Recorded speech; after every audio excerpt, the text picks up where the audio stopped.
Hello, welcome to my channel, Compass Starlight. This is going to be a reading for the week ahead. The next 5 to 7 days, 5 to 10 days. Oh, did you see that card fly out? This is the Constellations deck. It is a deck of knowledge cards. And these are just constellations. I'm going to use it like an oracle. The first card we have is Pegasus. So I can read that while I continue to shuffle. Let me just swap glasses. There we go. Okay. Pegasus, a constellation, the winged horse. Appears in the northern hemisphere near Cygnus. The approximate position RA23H. DEC plus 20 degrees. I don't know how to read that. How to tune a telescope into that, but if you're into it, there you go. The area is 1,121 square degrees. The brightest star is Enif in the muzzle. The orange supergiant, which is the brightest star Enif, has a magnitude of 2.4. And the visible stars in the constellation are in number 57. Pegasus was born from the blood of Medusa, who was decapitated by Perseus. The flying horse helped Perseus and Bellerophon dispatch the monsters of Seduce and Chimera respectively. Pegasus subsequently carried Zeus's thunderbolts. Special features: 4 stars, Markab, Shiat, Algenib, and Alpheratz, a star formerly in Pegasus, now in Andromeda, form the Great Square of Pegasus. This asterism, like Orion's bright belt, is easy to find and useful for getting your bearing among the stars. Although the square appears nearly empty, on a black night, a sharp-eyed observer can find 30 to 50 visible stars. In 1972, the star Enif inexplicably flared, becoming 5 times its usual brightness for about 10 minutes. Pegasus is packed with galaxies, including the 5-galaxy cluster, some bridged by streams of interstellar stuff. Did I read that right? Yes. Stephan's Quintet and the spiral galaxy NGC 7331, enough like our own that you might be looking at the Milky Way. What we have now from the Mantegna Tarot, 3 cards flipped out. The Wretch, or Misery, card number 1. Grammar, card number 21. And Venus, card number 43. Now, back to Pegasus, however. So there's the Constellations deck, the Mantegna Tarot, which is my deck of archetype cards, and then the third deck here is the Neon Rider Tarot, and I have my Visconti Tarot for clarifiers, and I also have another Oracle deck, the Divine Feather Messenger, in case I wanted to pull another one. I did not have another card come from the Constellations deck, so perhaps I will draw one from the Divine Feather Messenger. So Pegasus, how do we read these Constellations cards and apply them to a tarot reading as an oracle? For one thing, we are looking at the magnitude, the number of stars. So the magnitude of the brightest star is 2.4. The visible stars, 57. That some really only have very few visible stars, so that's a plentitude. What else are we looking at here with Pegasus? Born of the blood, from the blood of Medusa. That is, in some ways, it can be seen as sort of the phoenix rising, right? It's the power that was squelched, it was put down, it was put out, and yet something came from it. So this is the power that came from Medusa's blood, is the constellation Pegasus. Also, Pegasus carried Zeus's thunderbolts. Again, that's a lot of power. That could be affiliated with enlightenment.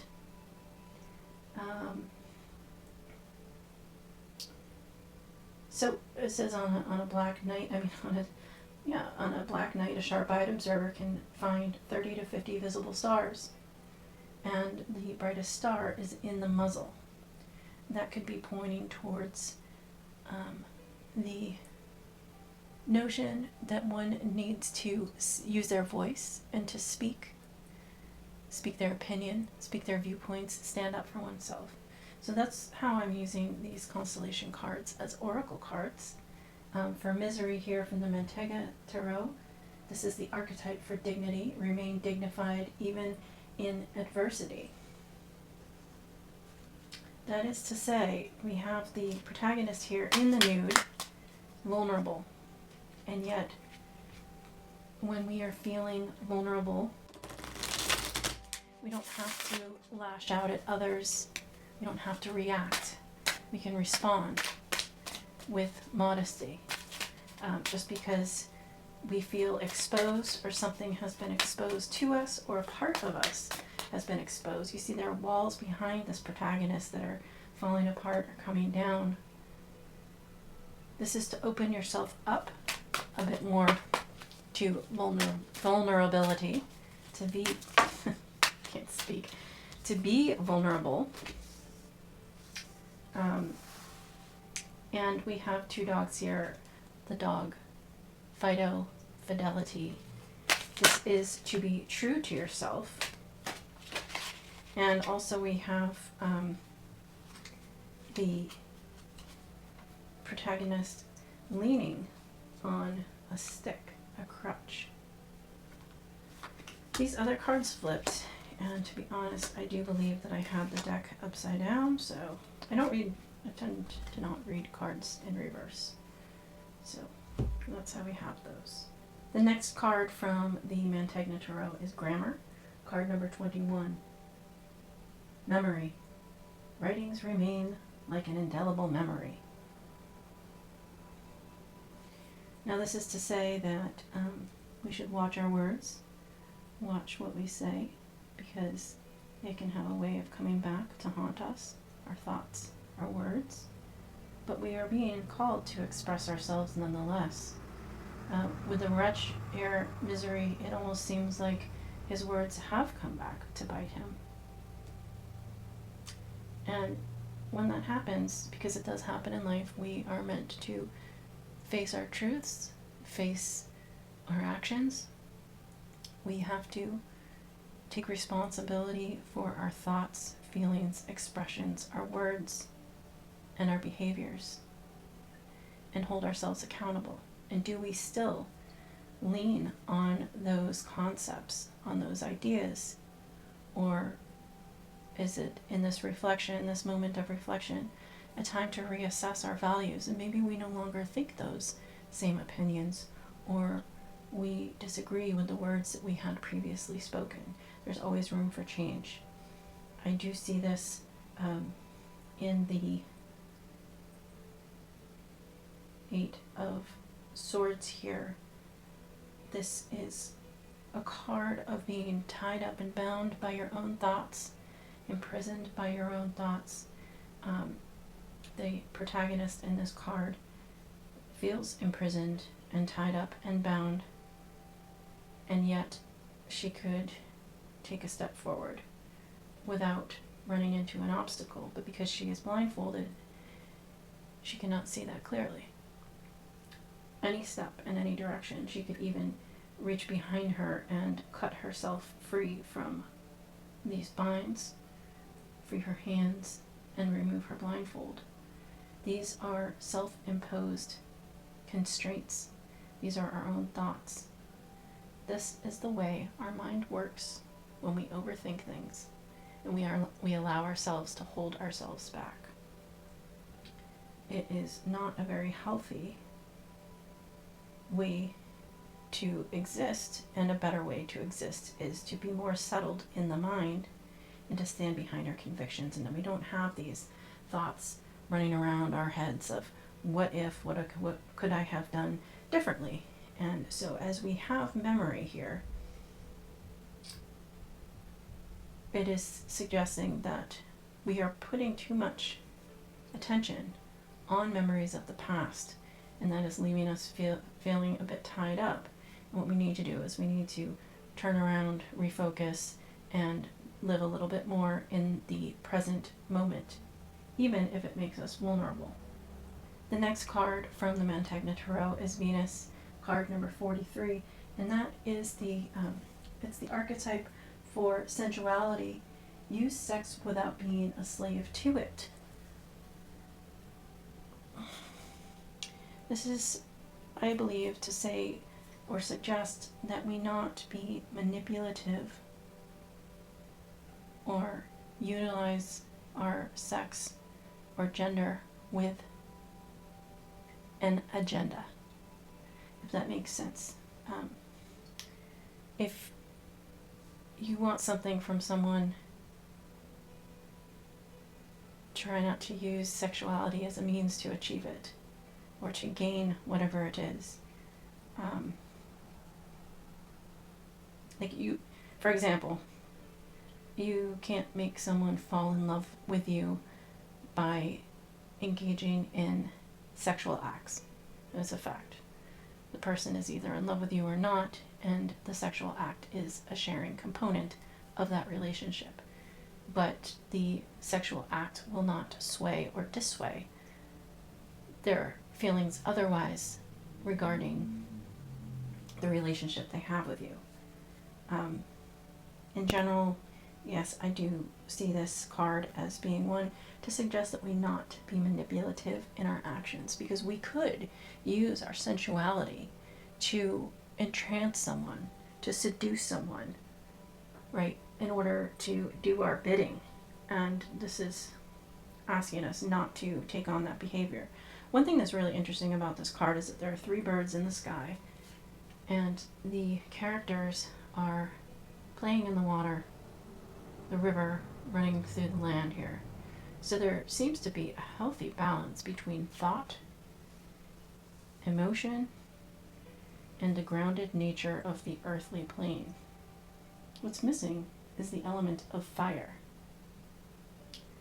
Now, I will pull a card from this Divine Feather Messenger for another oracle, but let's go through and see what we have here for the tarot. I did go over the 8 of Swords, and that is followed by the Queen of Pentacles. And then we have the card Strength, followed by the Fool, the Page of Swords, and the 8 of Pentacles.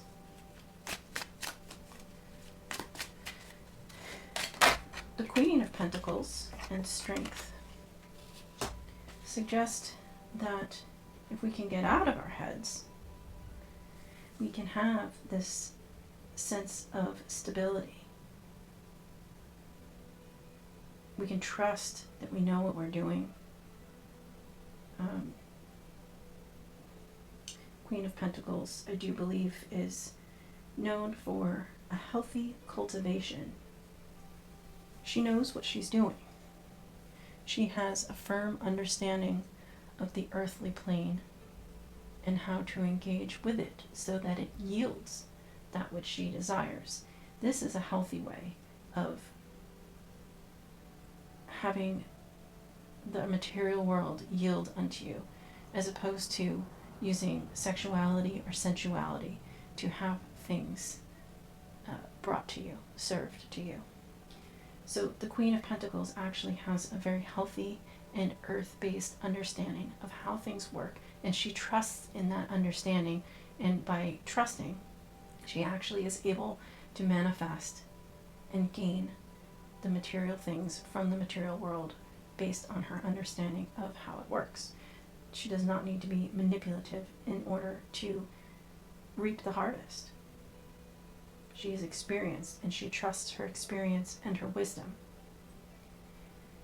So again, if we can get out of our heads and have more trust and faith in our own wisdom and experience, we could more easily find ourselves sitting on the throne, reaping what we've sown, the positive, productive, final, fruit of the seed that was planted. The coins are often seen as seeds. It's an investment. A seed is an investment. And the seed grows to yield, as does the investment. So she knows how to invest her energy, invest in the material world, so that the material world returns future wealth to her. With the Strength card here, this is an individual taming the lion, taming the beast, having self-control. And having self-control is also a way to ensure that you respond to situations instead of reacting to them, which can help subdue others. So in the sense of this card, you can either be restraining yourself with self-discipline, or the way that you are carrying yourself allows you to have some control over others who may be out of order, out of line, etc. I do see this also reflected in the card number 1, Misery, because this individual here,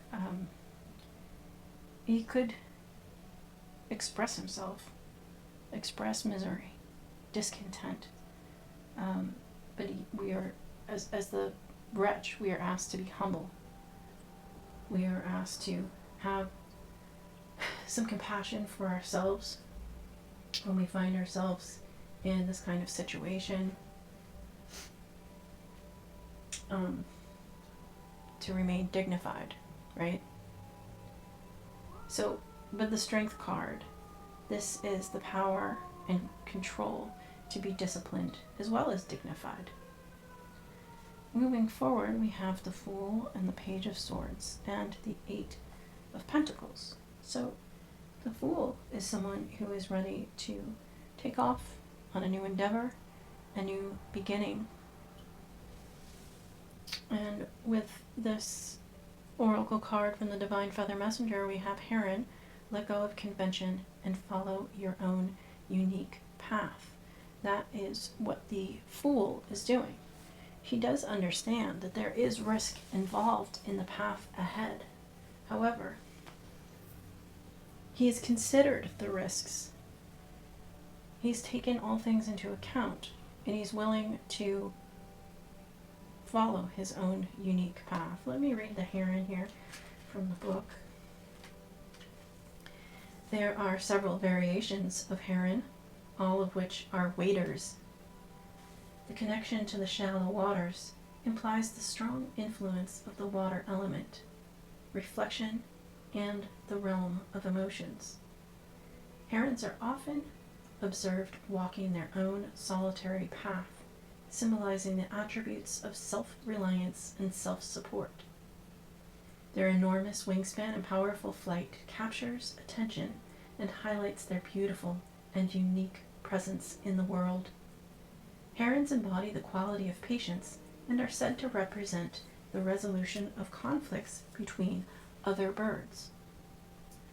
The Heron Messenger wades into your world to encourage you to embrace your unique path. Let go of the pressure to conform to unwritten rules that may be keeping you stuck. As you begin to study yourself and find a different way around an old familiar pattern, you have to step out of that imprisonment. You will feel more certain that you can indeed stand on your own in this way. Your unique viewpoint can assist others in resolving issues and can help bring harmony. The power of Heron urges you to look into your surrounding world and reflect with a patient and loving heart. Let go of judgments and allow your personal path to unfold. The energies associated with this card are self-reliance, balance, choice. It's associated with the season of spring, the elements of water and air, the colors white, blue, gray, and brown, and the affirmation says, I now embrace and accept my true life's purpose. And that is where we become the Fool. Embracing life's purpose, taking the leap of faith to go after our own unique path. The Page of Swords here is a seeker of knowledge, and he's willing to learn. That's what he wants to do. He wants to learn on this path he's walking. And here next to the 8 of Coins, it suggests that he's willing to take a new path in a new career, invest in a new career path, really putting the work in. To me, this is mostly a career reading. At least that's how it speaks most loudly. There are insecurities. That's what keeps us in our heads. That's what makes us feel naked. Are we good enough? We can trust in your skills, in your knowledge and wisdom. Temper yourself. Discipline yourself. Take the leap of faith, the first step on your path towards gaining new knowledge and honing your skills. Your path, your unique path, may be something that others wouldn't have guessed for you. Perhaps it involves using your voice. And perhaps grammar is a reminder that not everybody is going to like what they hear. Not everybody is going to like the messages that come out of your mouth. And you have to be willing to accept that. You have to be willing to make yourself vulnerable. You don't want to please everyone. You don't want to seduce everyone so that everyone falls to your favor. It's not healthy. It's not what you want. It's like if you were to have a YouTube channel. Oh, having likes and positive comments for your channel is wonderful. But you have to accept the fact that there are going to be dislikes. There are going to be negative comments. There are just going to be some really bizarre comments. It's part of the journey. This is my Visconti Tarot I used to clarify the reading. We have the Eight of Wands. We have the Empress and the Nine of Coins.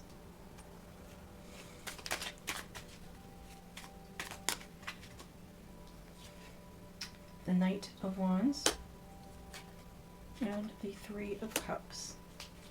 Let's just make sure there wasn't anything else here. No. With the Eight of Wands here, we have a card about fast communication, quick movement forward. The wands are moving. The initiator has taken aim to a target in order to deliver a message, and the message comes through clearly.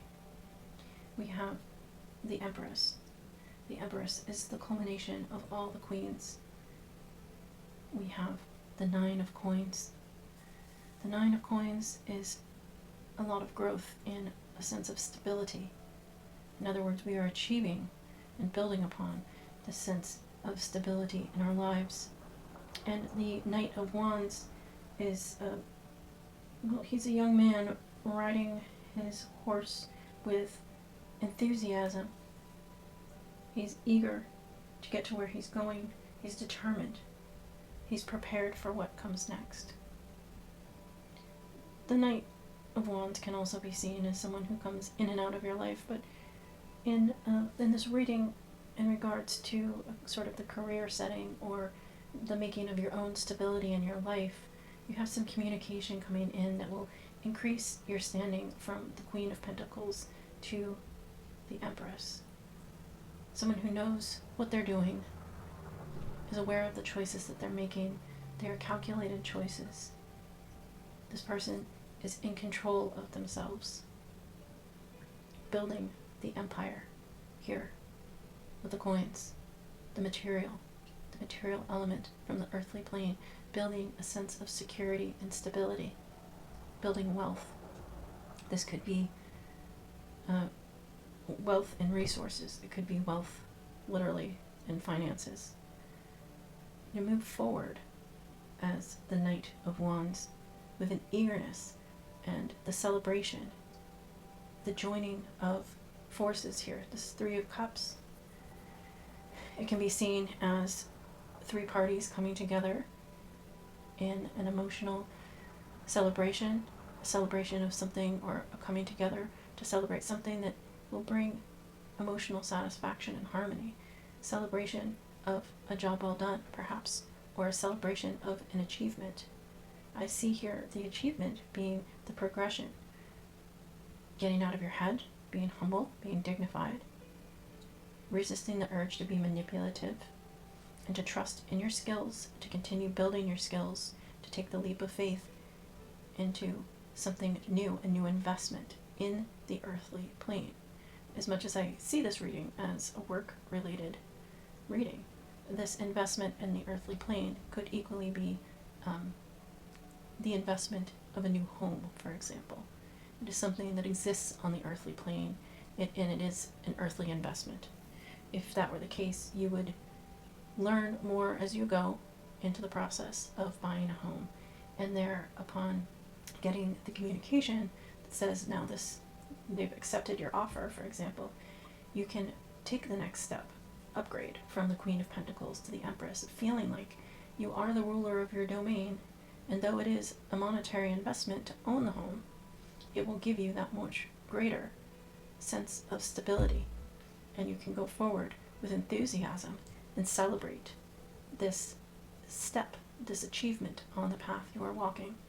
Let go of convention and follow your own unique path. In the case of a home, perhaps it's something a little bit unusual, and your peers or family members might not think that buying a church and rehabbing it into a home would be either the best plan or something they would expect you to do. But if it suits you, why not? You can see how something unusual might appear. When it comes to work, employment, same kind of thing. It may seem like a job that others would see as unconventional, something that people wouldn't guess as something to which you would be attracted. But ultimately, you have the power of, what is this here? Zeus's thunderbolts. It is an electrical connection, something that is sparked within you, that bright enthusiasm. That's the reading for the week ahead. Thank you for coming to Compass Starlight. Please like or comment if there's something in the video with which you resonate.